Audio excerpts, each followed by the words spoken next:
નમસ્તે મિત્રો, હું છું આપની દોસ્ત કાજલ અને મારી ચેનલમાં આપ સૌનું ખૂબ ખૂબ સ્વાગત છે. મિત્રો, આજે આવી પહોંચ્યા છીએ ખૂબ જ પ્રાચીન એવા એક તીર્થની મુલાકાતે. આપ મારી પાછળ એક જિનાલય જોઈ રહ્યા હશો.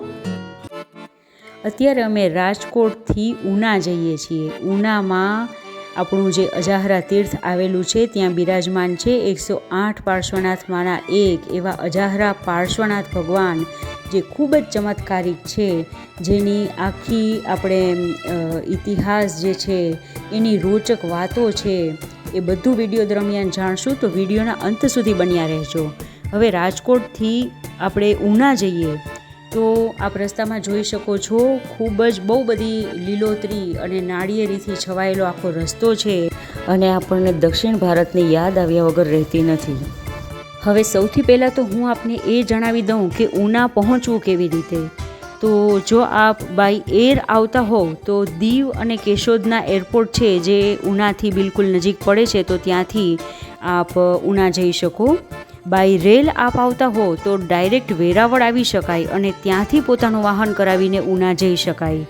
અને બાય બસ આવવાનું આપ વિચારતા હો તો દીવ ઉનાની કોઈ પણ બસ જે છે એમાં આપ આવી શકો. લગભગ બધેથી આ બસો અવેલેબલ હોય છે. તો આ રીતે એર દ્વારા, રેલ દ્વારા કે બસ દ્વારા કોઈ પણ માધ્યમથી આપ અહીં આવી શકો છો. હવે આપને જો મોટી પંચતીર્થી કરવાની ભાવના હોય અથવા તો 108 પાર્શ્વનાથ ભગવાનની પંચતીર્થી કરવી હોય તો અજાહરા પાર્શ્વનાથ ભગવાન, દોકડિયા પાર્શ્વનાથ ભગવાન, ચોરવાડી પાર્શ્વનાથ ભગવાન, નવપલ્લવ પાર્શ્વનાથ ભગવાન, બળેજા પાર્શ્વનાથ ભગવાન, એ રીતે 108 માના 5 પાર્શ્વનાથ ભગવાનની આપ અહીં આવીને પંચતીર્થી કરી શકો છો. અને આપ જો અહીં આવો છો ઉનામાં તો દીવમાં આપણું ખૂબ જ પ્રાચીન અને જિનાલય અને ભગવાન બિરાજમાન છે, તો ત્યાં પણ અવશ્ય મુલાકાત લેશો અને દર્શન પૂજનનો લાભ લેવા જેવો છે. દીવમાં બિરાજમાન નવલખા પાર્શ્વનાથ ભગવાનનો વિડીયો ઓલરેડી મારી ચેનલ પર અપલોડ થઈ ચૂક્યો છે. અને આટલી વાતો કરતાં કરતાં આપણે આવી પહોંચ્યા અજાહરા પાર્શ્વનાથ ભગવાનના તીર્થમાં. નમસ્તે મિત્રો, હું છું આપની દોસ્ત કાજલ અને મારી ચેનલમાં આપ સૌનું ખૂબ ખૂબ સ્વાગત છે. મિત્રો, આજે આવી પહોંચ્યા છીએ ખૂબ જ પ્રાચીન એવા એક તીર્થની મુલાકાતે. આપ મારી પાછળ એક જિનાલય જોઈ રહ્યા હશો. આ જે જિનાલય છે એ ખૂબ જ પ્રાચીન છે અને ગુજરાતના ઉના ગામમાં આવેલું છે. અને અહીં બિરાજમાન છે અતિ મહાપ્રભાવક એવા એક તીર્થંકર ભગવાન, જેમના દર્શન માત્રથી સર્વે રોગો જે છે એ દૂર થાય છે. એમના દર્શનથી આધિ, વ્યાધિ, ઉપાધિ સર્વેનો નાશ થાય છે. અને જો ભૂત, પ્રેત, વ્યંતરાદિ એવા ઉપદ્રવો હોય તો એ પણ શાંત થાય છે. અને ભગવાનના સેવા પૂજા કરવાથી એમનું સાનિધ્ય જે છે એ આપણને આપણી બધી જ મનોકામના જે છે એ પૂર્ણ કરનાર છે. તો આવા અતિ પ્રાચીન અને અતિ મહાપ્રભાવક તીર્થંકર કયા છે, શું આપ જાણો છો? એ છે 108 પાર્શ્વનાથમાંના એક પાર્શ્વનાથ કે જે છે અજાહરા પાર્શ્વનાથ ભગવાન. તો આજે આ પાર્શ્વનાથ ભગવાનના દર્શન કરીને આપણે પાવન થઈએ. એનો જે ઇતિહાસ છે એ ખૂબ જ રસપ્રદ છે, ખૂબ જ પ્રાચીન છે અને ભગવાનની મહત્તા સારી પેટે જણાવે છે. ભગવાન કેટલા પ્રભાવક છે, કેટલા શક્તિશાળી છે અને કેટલા કૃપાળુ છે, આ ખૂબ જ સારી રીતે આપણને આ ઇતિહાસ પરથી જાણવા મળે છે. તો આ ઇતિહાસને જાણવા માટે વિડીયોના અંત સુધી બન્યા રહેજો. અને હવે આપણે જઈ રહ્યા છીએ આ અતિ પ્રાચીન એવા તીર્થમાં. અને આપ ઉપર જોઈ શકો છો પદ્માવતી દેવી આ દ્વાર ઉપર બિરાજમાન છે. આ તીર્થ ખૂબ જ પ્રાચીન છે અને આધ્યાત્મિકતાના સાધકોને ભગવાન અજાહરા પાર્શ્વનાથની પવિત્રતા જોવા માટે આમંત્રિત કરે છે. તીર્થ એટલું બધું પ્રાચીન છે કે લગભગ 15 વખત આ તીર્થનો જીર્ણોદ્ધાર થઈ ચૂક્યો છે. અજાહરાનું સરળ ભાષામાં અર્થ થાય કે જેનો કોઈ નાશ નથી. આ જે દેરાસર છે ત્યાં અનેક મહાનુભાવો, સેંકડો સાધુ સાધ્વીજી અને જૈન સંઘના સદસ્યોએ પક્ષાલ અને સેવા પૂજા કરી છે. મહારાજ હીર વિજય સુરીશ્વરજીના પરમ ભક્ત મુઘલ સમ્રાટ અકબર રાજાએ પણ તેમના રોગોને ટાળવા માટે એ અહીં પધાર્યા હતા અને ખૂબ જ હર્ષોલ્લાસ સાથે એમણે પ્રાર્થના કરેલી છે. આપ જોઈ શકતા હશો આ જે જિનાલય છે એનો પ્રવેશદ્વાર કેટલો સુંદર નક્કાશી સાથે બનાવવામાં આવ્યો છે. અદ્ભુત પ્રવેશદ્વાર છે અને અહીં પ્રવેશતા જ આપણને એક અદ્ભુત શાંતિનો અનુભવ થાય છે. ઘણી વખત આપણે ભગવાન પાસે જઈને બોલતા હોઈએ છીએ કે હે પ્રભુ તું મારો અને હું તારો, અને આટલું જ બોલીને ક્ષણભરમાં જ આપણે ભગવાનને વિસરી જતા હોઈએ છીએ. જ્યારે આવી પરિસ્થિતિ હોય ત્યારે આપણો અને ઈશ્વરનો મેળ કેવી રીતે પડે? તો જ્યારે આપણે જિનાલયોએ જઈએ, તીર્થોએ જઈએ, ત્યારે આપણે ભગવાન સાથે એક સંવાદ સાધી શકીએ છીએ. અને રોજબરોજ ભગવાન સાથે સંવાદ થવાથી આપણા હૃદયના તાર ઈશ્વર સાથે જોડાતા જાય છે. ધીમે ધીમે આપણે આત્મિક રીતે એ ઊંચાઈએ પહોંચી જઈએ છીએ કે જ્યાં આપણને કોઈ જ માધ્યમની જરૂર રહેતી નથી. મનથી આપણે ઈશ્વર સાથે જોડાઈ શકીએ છીએ. આપ સૌ વિડીયો દ્વારા આ જે જિનાલય છે એના શિખરો જોઈ રહ્યા હશો. શિખરો કેટલા સુંદર શોભી રહ્યા છે, અને જે ધજા છે એ પણ મંદ મંદ પવનમાં કેટલી સરસ લહેરાઈ રહી છે, જેને જોતાં જ આપણા મોઢામાંથી સરી પડે નમો જીણાણમ. મિત્રો, આ અતિ પ્રભાવક એવા તીર્થમાં અનેક ચમત્કારો થયા છે અને આજે પણ ચમત્કારો થતા રહે છે. તો હું તો આ જે અતિ પ્રભાવી એવા આપણા આ પાર્શ્વનાથ ભગવાન છે એમની પૂજા કરવા માટે અતિશય તત્પર છું અને પૂજા માટે બિલકુલ તૈયાર જ છું. પૂજા કરતાં પહેલાં આ ચાંદલો કરવાનો અર્થ એ થાય કે ભગવાનની આજ્ઞા હું માથે ચડાવું છું.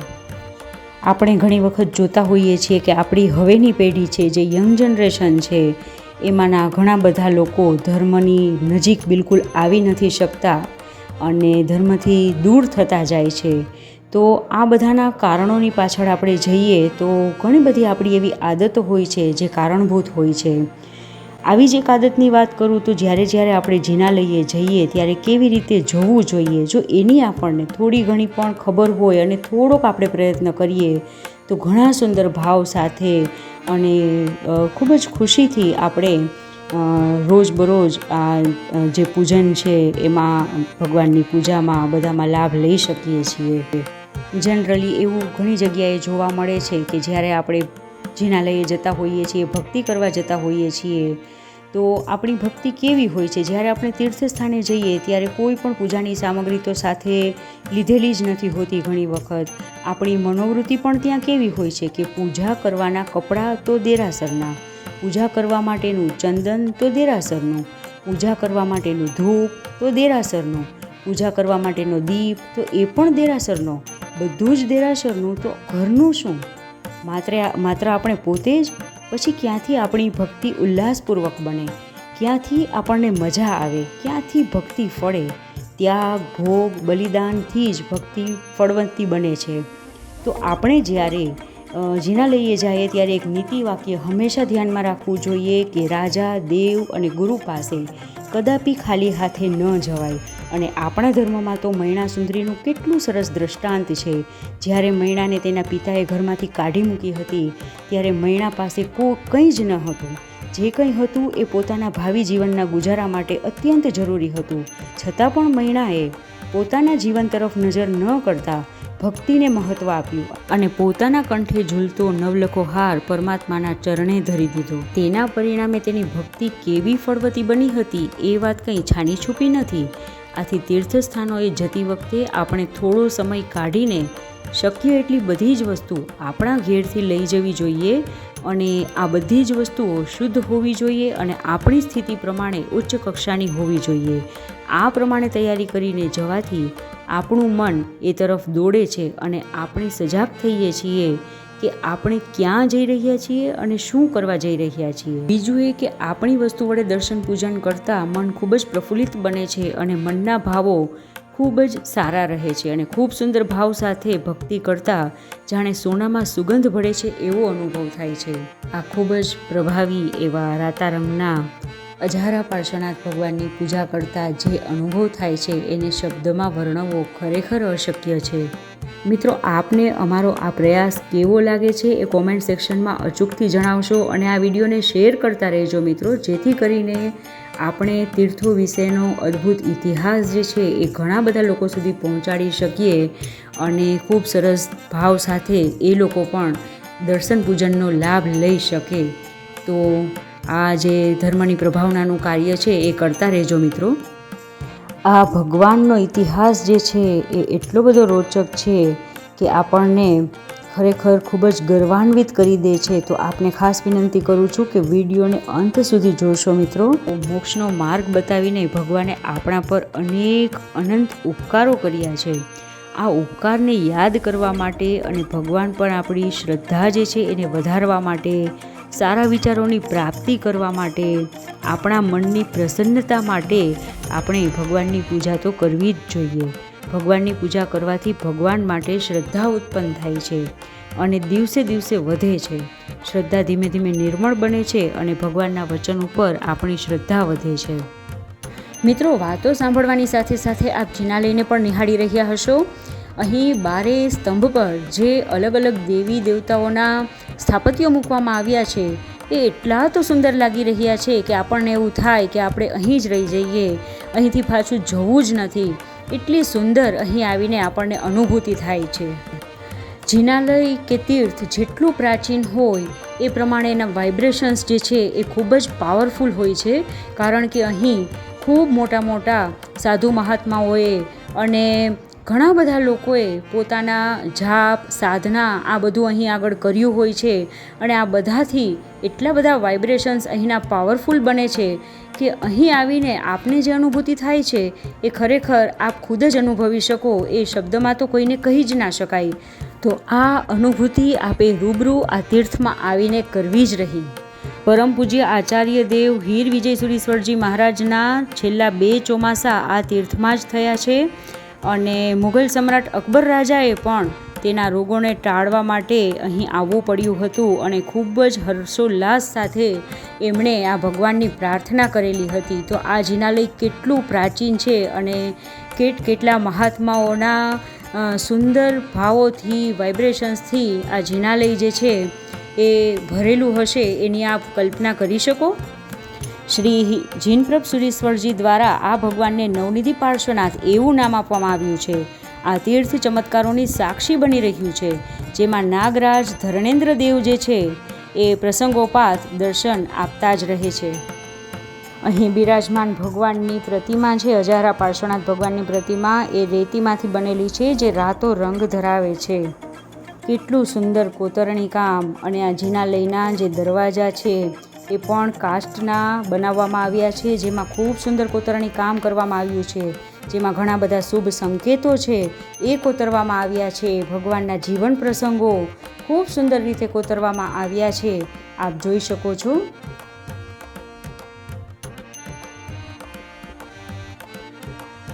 બીજી તરફના દરવાજા પર પણ ખૂબ સુંદર નક્કાશી કામ આપણે જોઈ શકીએ છીએ.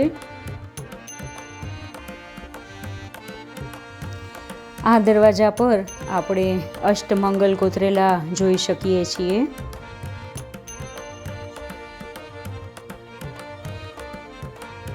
અહીં બિરાજમાન ભગવાન એટલા ચમત્કારી છે કે આજે પણ વર્તમાન સમયમાં પણ આ પ્રભુજીનું પક્ષાલ કરેલું નમણ છે જે એ ખૂબ ચમત્કારિક છે અને અમૃત સમાન છે.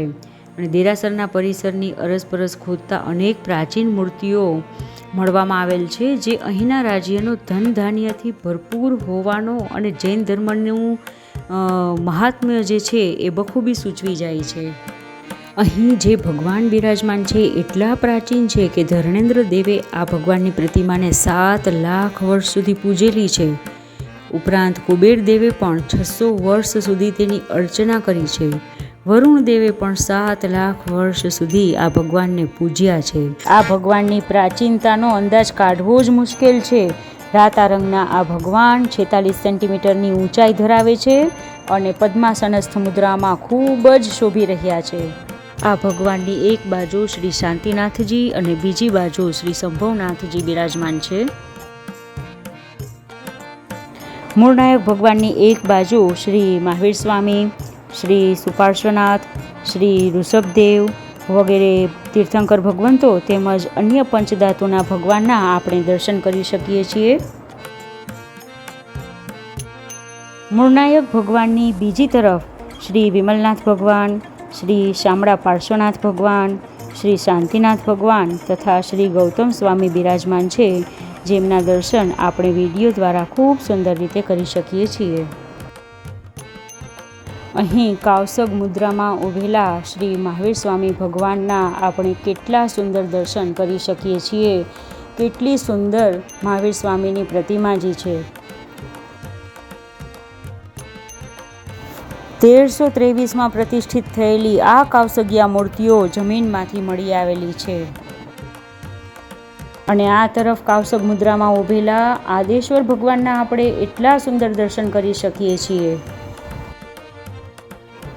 અહીં આપ પદ્માવતી દેવીના દર્શન કરી શકો છો. અને અહીં આપ આચાર્ય દેવ શ્રી હીર વિજય સુરીશ્વરજીના દર્શન કરી શકો છો, જેમના અંતિમ 2 ચોમાસા આ તીર્થમાં જ થયેલા હતા.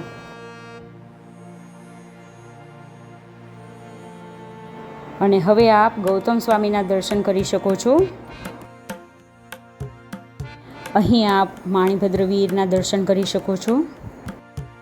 અહીં મિત્રો આપ આ ખૂબ જ પ્રાચીન જિનાલયના શિખર પર ફરકતી ધજાઓ અને સૂર્ય દેવતા, આ બધું દ્રશ્ય જોતા કેટલો સુંદર ભગવત ભાવ પ્રગટે છે અને આત્મિક શાંતિનો અનુભવ થાય છે.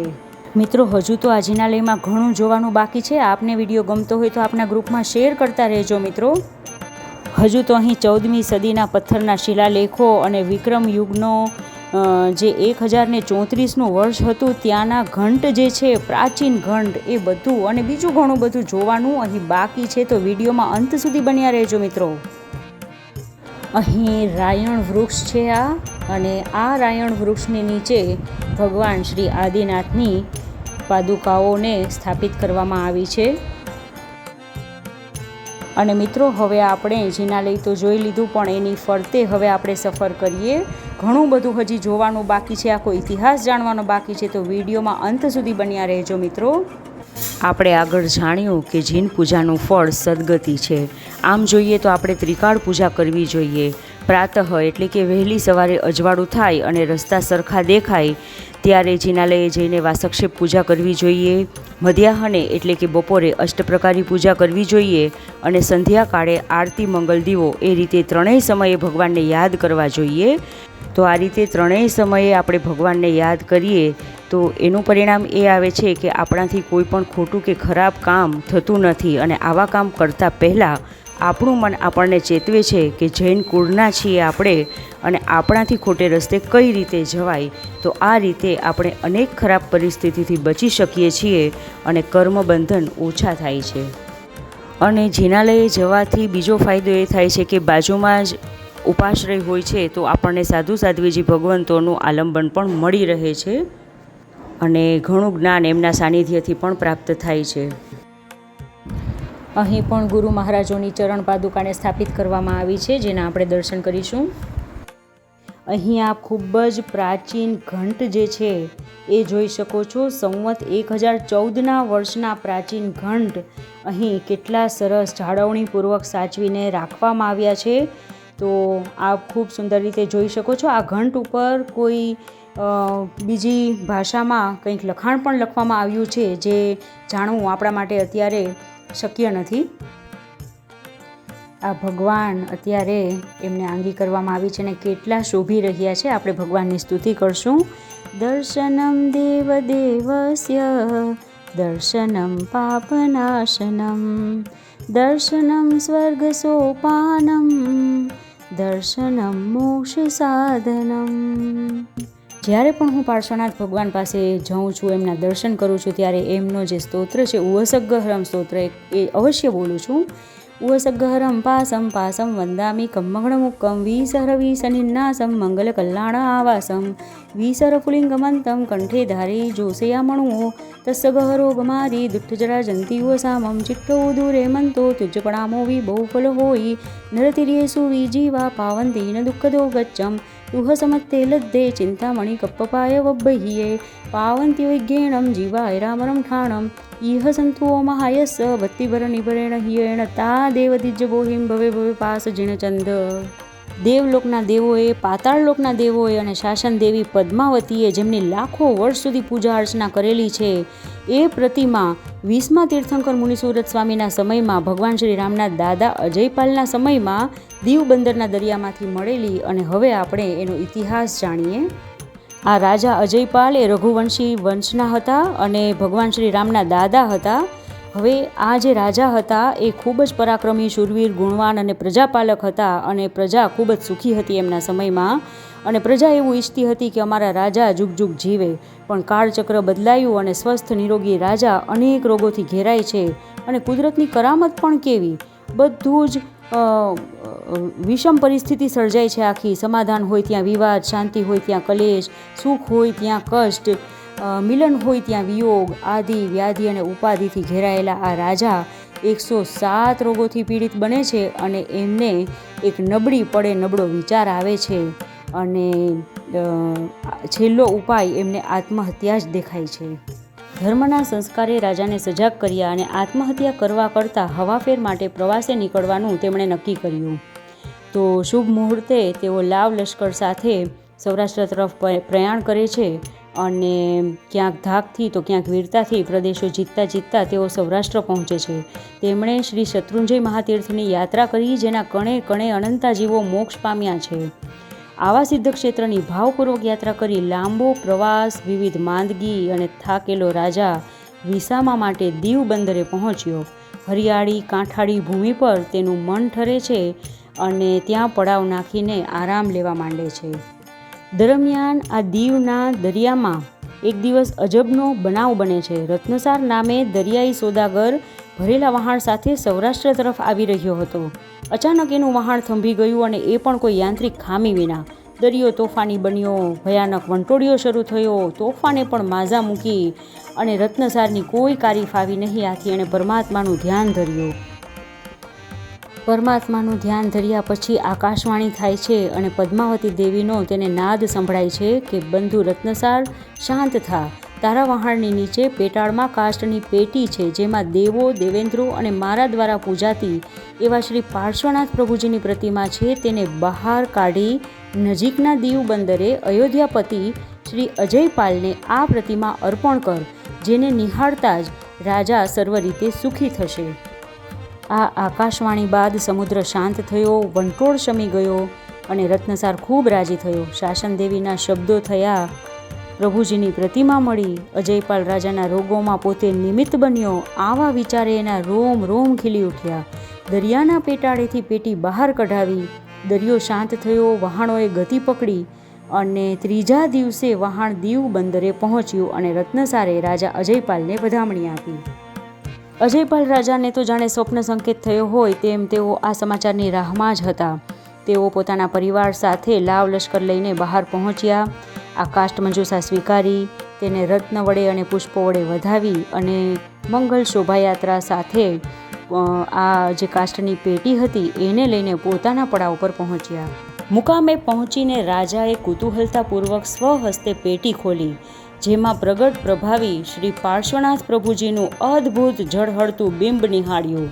મસ્તકે 7 ફણાવાળો નાગરાજ, તેના પર 3 છત્ર, પૂર્ણ પદ્માસને બિરાજમાન મુદ્રા, બંને બાજુએ 2 ચામરધારી ધર્ણેન્દ્રએ પોતાના શિરે સ્થાપેલ સિંહાસને આરૂઢ થયેલા, સિંહાસનની પાટલીમાં કોતરેલા 9 ગ્રહો અને આવા અનુપમ શોભાથી દૈદીપ્યમાન મનભાવન બિંબને જોતા જ રાજા નમી પડ્યા. 5 અંગે પ્રાણીપાત, હૈયે અવર્ણનીય આનંદ અને રૂવે રૂવે પ્રભુભક્તિ અને પ્રભુભક્તિનો રોમાંચ. અને વિશેષમાં જ્યારે રત્નસારે પોતાને થયેલા અનુભવ અને પદ્માવતી દેવીની દિવ્ય વાણી અજયપાલ રાજા પાસે વર્ણવી, ત્યારે તો રાજાનું હૃદય આનંદનો પરમ અનુભવ પામ્યું. ભક્તિનો રોમાંચ હળવો પડતા જ રાજા રાત્રિની નિંદ્રામાં સરી પડ્યા. પ્રભુ પધાર્યાની એ પ્રથમ રાત્રિ હતી. પ્રભુ દર્શન, વંદન, ગુણગાન અને ભક્તિ રસમાં રાજા એવા તો તલ્લીન થઈ ગયા હતા કે જાણે પ્રભુ ફરીથી મળવાના જ ના હોય. તેની જન્મ જન્મની તરસ્યા જેવી સ્થિતિ થઈ ગઈ હતી. મંદ અને ગાઢ નિંદ્રા બાદ તે સુખ નિંદ્રામાં પ્રવેશ્યા અને એક વિલક્ષણ સ્વપ્ન નિહાળ્યું. જાણે કે તેમના રોગો અને વ્યાધિઓ મનુષ્ય દેહે હાથ જોડીને એમને કહી રહ્યા હતા કે હે રાજન, અમે તારા કર્મોના દાસ છીએ. પૂર્વ જન્મમાં તે મુનિ મહારાજને સતાવ્યા હતા અને તેના ફળ સ્વરૂપે અમે તને હેરાન કરેલો. આ અશુભ કર્મ પૂર્ણ થતાં પ્રગટ પ્રભાવી પ્રભુના સ્નાત્ર મહોત્સવના નમણથી તું સંપૂર્ણ નિરોગી થઈશ અને અમે ઊભી પૂંછડીએ ભાગી જશું. બીજા દિવસે રાજા પ્રાતઃ કાર્ય આટોપી પૂજાની સામગ્રી એકઠી કરાવી પ્રભુજીના સ્થાપિત ખંડમાં પહોંચ્યા. ધામધૂમપૂર્વક અત્યંત ઉલ્લાસપૂર્વક અને ભાવથી સ્નાત્ર મહોત્સવ આદર્યો. સ્નાત્ર અને પૂજાના અંતે પુનિત સ્નાત્ર જળ લઈ પોતાના સર્વે અંગે અંગે પુનિત સ્નાત્ર જળ વિલેપન કરતા તેમનો દાહ શમતો ગયો. શીતળતા પ્રસરતી ચાલી. આખાય શરીરની ત્વચા સોહામણી થઈ ગઈ. મલિન રૂપ દૂર થયું અને સૌંદર્ય નિખરી ઉઠ્યું. અજયપાલ રાજાએ શ્રી પાર્શ્વનાથ પ્રભુજીના બિંબની જે જગ્યાએ સ્થાપના કરી ત્યાં અજયપુરી નામે નગર વસાવ્યું, જેમાં ગામની મધ્યમાં આ જિનાલય નિર્માણ કરી શ્રી અજાહરા પાર્શ્વનાથના અલૌકિક બિંબની તેમણે પ્રતિષ્ઠા કરી. પ્રતિષ્ઠા બાદ આ તીર્થના નિભાવ માટે અજયપુર સહિત 10 ગામો આ પ્રાસાદને સમર્પિત કર્યા અને ઠાકોરની નિયુક્તિ કરી તીર્થની રક્ષા માટે પૂજારીની નિમણૂક કરી અને પોતે ગિરનારની યાત્રાએ પ્રયાણ કર્યું. રાજાએ ગિરનારજી તીર્થની યાત્રા કરી અજયપુર પધાર્યા અને અજાહરા પાર્શ્વનાથ ભગવાનની ખૂબ ભાવભરી ભક્તિ કરી. યાત્રાર્થે વિચરતા મુનિ મહારાજને વંદન કરી રાજાએ તેમને આ જિનબિંબનો મહિમા પૂછ્યો. ગુરુ ભગવંતોએ વર્ણન કરતા જણાવ્યું કે આ પ્રતિમાજીના દર્શન માત્રથી તમામ રોગો નષ્ટ થાય છે. શરીરની સર્વે વ્યાધિ નાશ પામે છે. ભૂત પ્રેત વ્યંતરાદિના ઉપદ્રવો પણ શાંત થાય છે. સર્વે મનોકામનાઓ પ્રભુજીના સ્મરણથી અને સેવનથી પૂર્ણ થાય છે. આ બિંબનું સાનિધ્ય અનેક ગણું ફળ આપશે. આ સાંભળી રાજા ખૂબ હરખાયો અને વિમલાચલની યાત્રા કરી એ અયોધ્યાપુરી ગયા. અને આવા અદ્ભુત ભગવાન એટલે અહીંના મૂળનાયક અજાહરા પાર્શ્વનાથ ભગવાન, જેમના આપણે ખૂબ સુંદર દર્શન આ વિડીયો દ્વારા કર્યા. અહીં આપેલા જે ચિત્રો છે એમાં આચાર્યદેવ હીર વિજય સુરીશ્વરજીના જીવનના બનાવો દર્શાવવામાં આવ્યા છે. અકબરને એ પ્રતિબોધ આપે છે અને એમના ઉપદેશથી પ્રભાવિત થઈને અકબર મુસ્લિમ રાજા હોવા છતાં પણ માંસાહારનો ત્યાગ કરે છે. અને આ બધી જે રોચક વાતો છે આચાર્યદેવ હીર વિજય સુરીશ્વરજીની, આ એમના પર મેં આખો વિડીયો બનાવેલો છે અને મારી ચેનલ પર ઓલરેડી અપલોડ થઈ ચૂક્યો છે, જેની લિંક હું આપને ડિસ્ક્રિપ્શન બોક્સમાં આપી દઈશ, જેથી કરીને આપ ત્યાંથી એ વિડીયો જોઈ શકો. ખૂબ જ સુંદર એ વિડીયોની પ્રસ્તુતિ છે. અચૂકથી જોવા વિનંતી છે આપ સૌને. અને અહીં આપણે શ્રી શત્રુંજય મહાતીર્થના દર્શન કરી શકીએ છીએ.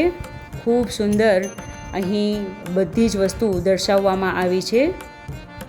અને સાથે સાથે આપને એ વસ્તુ જણાવી દઉં કે મારી ચેનલ પર 108 પાર્શ્વનાથમાંના ઘણા બધા પાર્શ્વનાથ ભગવાનના વિડીયોઝ અપલોડ થઈ ચૂક્યા છે, તો આપ મારી ચેનલ પર એ બધા જ વિડીયો જોઈ શકશો. અને મિત્રો, અહીં સંવત 1677માં આ તીર્થનો જે જીર્ણોદ્ધાર થયો હતો એ શિલાલેખનો આખો ગુજરાતીમાં અનુવાદ છે, જે આપ વાંચી શકો છો. અને આ એ શિલાલેખ છે. આ દર્શાવે છે આપણને કે આ તીર્થ છે એ કેટલું પ્રાચીન હશે. દરેક વસ્તુ અહીં દર્શાવવામાં આવી છે. બધી વસ્તુનું અહીં વર્ણન છે, જેનો અનુવાદ આપણે આગળ જોયો. અને અહીં આપેલી માહિતી પ્રમાણે આ તીર્થનો 15મો જીર્ણોદ્ધાર આચાર્યદેવ શ્રીમદ વિજય હેમપ્રભ સુરીશ્વરજી દ્વારા અન્ય સાધુ સાધ્વીજી ભગવંતોની નિશ્રામાં થયેલો છે. આ પૂરેપૂરી વિગત આપ અહીં વાંચી શકો છો. મિત્રો, આપે ચોક્કસથી આ વિડીયો આપના બધા જ ગ્રુપમાં શેર કર્યો હશે એવી મને ખાતરી છે. અને આપ મારી ચેનલ પર નવા હોવ તો ચેનલને અચૂકથી સબસ્ક્રાઈબ કરવા વિનંતી છે. મિત્રો, આ તીર્થમાં રહેવા જમવાની બધી જ સગવડ ખૂબ સુંદર છે. અહીં જે ધર્મશાળા છે આપ જે જોઈ રહ્યા છો અત્યારે, ઘણા બધા રૂમ્સ ત્યાં આગળ હોય છે. અને ભોજનાલયમાં પણ સુંદર સાત્વિક ભોજનની વ્યવસ્થા છે. તો આ રીતે આ તીર્થમાં આપણે કોઈ પણ અગવડ વગર આવી શકીએ છીએ, રહી શકીએ છીએ અને ખૂબ સુંદર ભક્તિભાવ સાથે સેવા પૂજાનો લાભ લઈ શકીએ છીએ. તો આટલા પ્રબળ પ્રભાવી ભગવાનના દર્શન પૂજનનો લાભ લેવા માટે આપ અહીં ક્યારે પધારો છો કોમેન્ટ સેક્શનમાં ચોક્કસથી જણાવજો. અને આપને કોઈ અનુભવો થયા હોય, અહીં આગળ આપ દર્શન પૂજન માટે આવી ગયા હો તો આપના અનુભવો ચોક્કસથી કોમેન્ટ સેક્શનમાં જણાવવા વિનંતી છે. ભગવાનને જરૂર કહેવાનું મન થાય કે આશ ભરીને આવી સ્વામી, ભક્તિમાં નહીં રાખું ખામી. પૂરજો મારી આશ ઓ પાર્શ્વનાથ, તમે રાખજો અમારી લાજ ઓ પાર્શ્વનાથ. જો કે ભગવાન પાસે ક્યારેય કંઈ આપણને માગવાની જરૂર જ પડતી નથી. આપણે આપણી પાત્રતા અનુસાર દરેક વસ્તુ આપણને મળે જ છે. માત્ર જરૂર છે પૂરી શ્રદ્ધા સાથે ભગવાન સાથે એક થવાની, એકમેક થવાની, એનામાં ઓતપ્રોત થવાની જરૂર છે. તો ખૂબ સુંદર ભક્તિભાવપૂર્વક અને અહીંના ઇતિહાસને જાણ્યા પછી તો ખૂબ સુંદર બદલાયેલા ભાવો સાથે અહીં આપણે જ્યારે પૂજા કરીએ ત્યારે અદ્ભુત અનુભવ જે થાય છે, ખરેખર એક વખત દરેક વ્યક્તિએ કરવા જેવો છે. મિત્રો, અમારો આ જે પ્રયત્ન છે એને આપ સૌ તરફથી ખૂબ સારો પ્રતિસાદ મળી રહ્યો છે. એ જોઈને અમને ખૂબ જ આનંદની અનુભૂતિ થતી હોય છે. આપ સૌ ખૂબ સારી કમેન્ટ કરો છો અને ઘણી વખત તો આપના તરફથી એવી કમેન્ટ્સ પણ આવતી હોય છે કે અમે અમારી ચેનલ થ્રુ 108 પાર્શ્વનાથ ભગવાનના દર્શન આપ સૌને કરાવીએ. અને અમારા હંમેશા પ્રયત્નો એ તરફના જ રહે છે. અમારી ચેનલ પર ઘણા બધા 108 પાર્શ્વનાથમાંના ઘણા બધા પાર્શ્વનાથ ભગવાનના વિડીયોઝ અપલોડ થઈ ચૂક્યા છે અને ભવિષ્યમાં પણ ઘણા બધા પાર્શ્વનાથ ભગવાનના વિડીયોઝ અમારી ચેનલ પર અપલોડ થશે. તો આપ જેટલો બને એટલો આ જે અમારા વિડીયોઝ છે એને વધુમાં વધુ શેર કરો, જેથી કરીને અમને આપના તરફથી જે પ્રોત્સાહન મળે એ ખૂબ જરૂરી છે મિત્રો. અને વધુમાં વધુ લોકોને આપણે આ લાભ આપી શકીએ અને ધર્મની પ્રભાવના કરી શકીએ. આપના તરફથી મળતો પ્રેમ એ અમારા માટે ખૂબ મહત્ત્વનો છે. ખૂબ પ્રેમ આપના તરફથી મળી રહ્યો છે, પરંતુ હજુ વધુમાં વધુ આપ સૌના સપોર્ટની અમને લોકોને જરૂર છે. તો આ ચેનલને ગ્રો કરવા માટે આપ ચોક્કસથી સબસ્ક્રાઈબ કરો, લાઈક કરો, કમેન્ટ કરો અને વિડીયોઝને જેટલા બને એટલા વધુમાં વધુ શેર કરો. મિત્રો, ખૂબ જ સુંદર અને અતિ પ્રાચીન એવા તીર્થમાં આવીને ખૂબ જ સુંદર અનુભવ થયો.